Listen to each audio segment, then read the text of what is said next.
বলছেন আসো খেলা হবে, মাকড়াস করে বলছেন। কিভাবে বলছে একটু বলতে পারবেন? হ্যাঁ ভালো করে, না না না আমার সাথে মাকড়াস করে বলেন খেলা হবে। খুব সুন্দর করে বলছে খেলা হবে। হায় হায় আল্লাহ, দেখতে দেখতে 15 বছর, সামনে আরো 5 বছর, মানুষ বাঁচে কত বছর। অবাক হয়ে তাকিয়ে থাকলাম, কোথায় গেল ওবায়দুল কাদের, আর পেলাম না। ছেলেরা একটা গান বের করলো, ভালো হয়ে যাও মাসুদ তুমি, কথা কর না বাইর করছে না, ভালো হয়ে যাও মাসুদ তুমি, এই কথা কে বলবে আর, পালিয়ে গেছে কাউয়া কাদের, কেউ জানে না খবর তার, ভালো হয়ে যাও। ঠিক কিনা বলেন?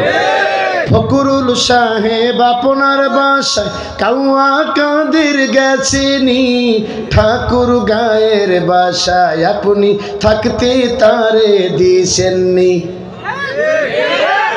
এই গান দিয়া যেই শুরু করছি লালমনিরহাটে এই গত 17 তারিখে, পিছন থেকে এক দাড়ি টুপিওয়ালা মানুষ সিরকুটে লিখে দিচ্ছে, হুজুর রাজনীতির কথা পরিহার করুন। আমি তো চিন্তা করলাম, আমার এক ওস্তাদ বলছিল, বাবা বিবেক সামনে রেখে এলএম পিছে রাখবে আর জবাব দিয়ে দিবে তৎক্ষণাৎ। আল্লাহু আকবার কর। আমি তখন বললাম, মুসলমান হয়ে যে ব্যক্তি ইসলামের রাজনীতি খুঁজে পায় না, আমি তো মনে করি উনি আজও মুসলমান হতে পারে নাই। কিসের দাড়ি আর কিসের টুপি?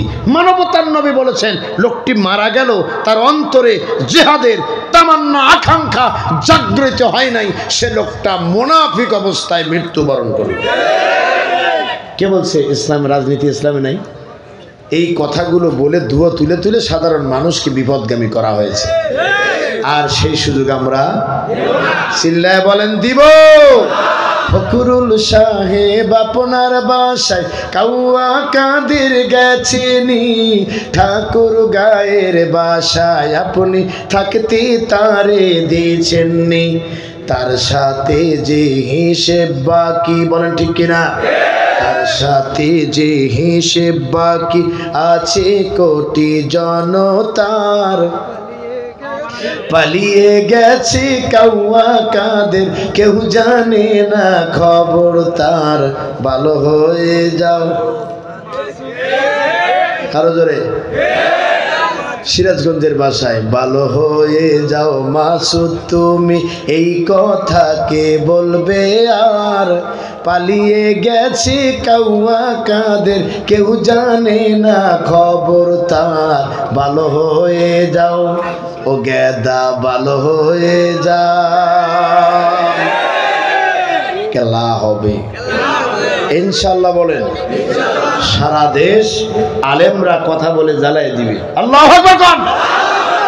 আমার দেশের খতিবরা আলেমরা আর কোন জালেমের চক্রাঙ্গানিকে পরোয়া করে না, ইনশাআল্লাহ বলেন। আমি 2 নাম্বারটা বলতে চাচ্ছিলাম, ওয়াসারাল হায়াতাদ দুনিয়া, জাহিম নামক জাহান্নামে যারা যাবে তাদের 1 নাম্বার গুণ কি? তারা কি? সীমা লঙ্ঘনকারী। 2 নাম্বার গুণ হলো তারা হলো এই দুনিয়ার জীবনকে গুরুত্ব দিয়েছে। দুনিয়ার জীবনকে গুরুত্ব দাও, কি মনে করেন আপনারা বলেন দেখি একটু?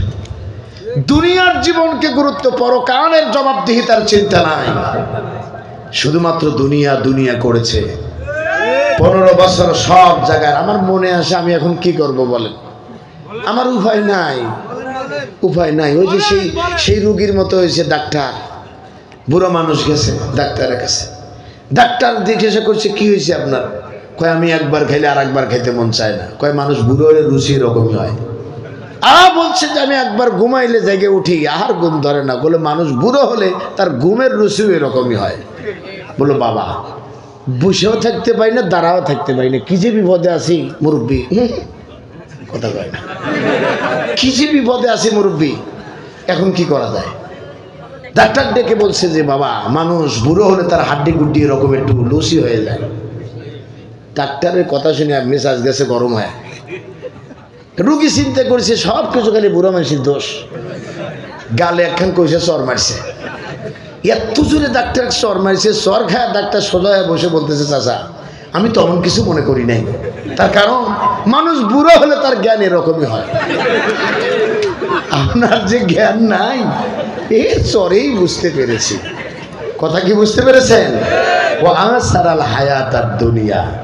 আমার মনে পড়ে সোনামণি, কি করব বলেন, উপায় নাই, যা দেখি শুধু ওয়া, চতুর্দিকে শুধু ওয়া ওয়া, বলেন ঠিক কিনা?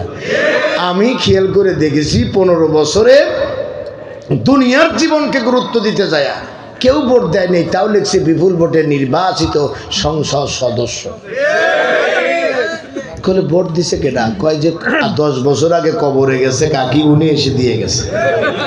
কিভাবে? চাচাকে বাড়িতে এসে বাতিজে বলছে, কাকা চাচি এসেছিল, তোমার সাথে কি দেখা করছে? কয় কোষ কি তুই, তো চাচি তো 10 বছর আগে মারা গেছে। হে কি উঠে আসতে পারে? মানুষের হাড্ডি গুড্ডি পচে সব শেষ হয়ে যায়, আর তুই বলিস কি? কয় না, বিশ্বাস যদি না হয় তুমি নির্বাচনের ওই এত কেন্দ্রে যাও, যা দেখো কয়জন আনসার আছে আর কয়টা কুকুর আছে, আর কিছু নাই। কথা কয় না, যা দেখো লিস্টের ভিতরে সুন্দর করে করিমন নেশার টিক চিহ্ন দেওয়া আছে। আমার মনে হয় ওপারে গিয়ে চাচি তোমারে ভুলে গেছে। চাচা কান্না আরম্ভ করছে, কইস কি তুই, চল যাই একটু দেখে আসি, এতদিন পর আসলো, আমারে একটু দেখে গেল না। যাওয়ার পরে খুঁজে দেখে সত্যি সত্যি করিমন নেশার টিক চিহ্ন। কথা কি বুঝতে পারছেন? চাচা কয় আইম তো অবাক, কয় কি আমার স্ত্রী সত্যি সত্যি আসিল। বসে কান্না শুরু করে দিছে। জনগণ এসে বলছে, আরে বেকুব, মানুষ মারা গেলে আসবে কিভাবে? এই ভোটের নাম গাইবি ভোট। কথা কর না কে? গাড়ি পড়াইছে ঢাকা, মামলা হয়েছে কাশেমপুরে, এর নাম গাইবি মামলা। আহা, পড়ে না চোখের পলক। কথা কর না কে? আল্লাহ পাক ডেকে বলছেন, আমি ছাড় দেই, ফাইন নেতা যাবুন, যাবা কোথায়? যাওয়ার কোনো রাস্তা নাই, ধরা তোমাকে দিতেই হবে। বলেন ঠিক কিনা? আমার বন্ধুগণ, সেই ধরার দিন সামনে চলে এসেছে। আল্লামা সাঈদী রহমাতুল্লাহ আলাইহি বলেছিলেন, এই ক্ষমতা যেদিন থাকবে না, এই সমস্ত এমপি মন্ত্রীদেরকে হ্যান্ডকাপ লাগায়া দলে দলে আদালতে তোলা হবে।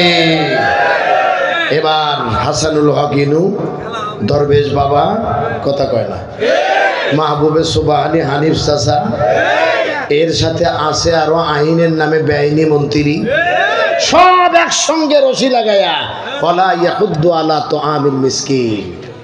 কথা কয় না? আসো আসো, আহো বাতিজা, খেলা হবে। এবার তুলে নিয়ে গেছে। শেষ পর্যন্ত পলক সাহেব অপলক দৃষ্টিতে তাকিয়ে বললেন, আপনারা দোয়া করবেন। কথা বল না, এখন দোয়ার এত প্রয়োজন হলো, আর এর আগে দোয়া প্রয়োজন হয় নাই। মনে হচ্ছে যেন নবাব জাদার একটা আসর চলছে। বলেন ঠিক কিনা? আল্লাহ আমাদের বোঝার তৌফিক দিক, বলেন আমিন। আপনারা কি আমার উপর রাগ করছেন? রাগ করেন না, আমি আর কথা বলবো না, এখন চলে যেতে হবে। না না না না না না না না, প্লিজ প্লিজ।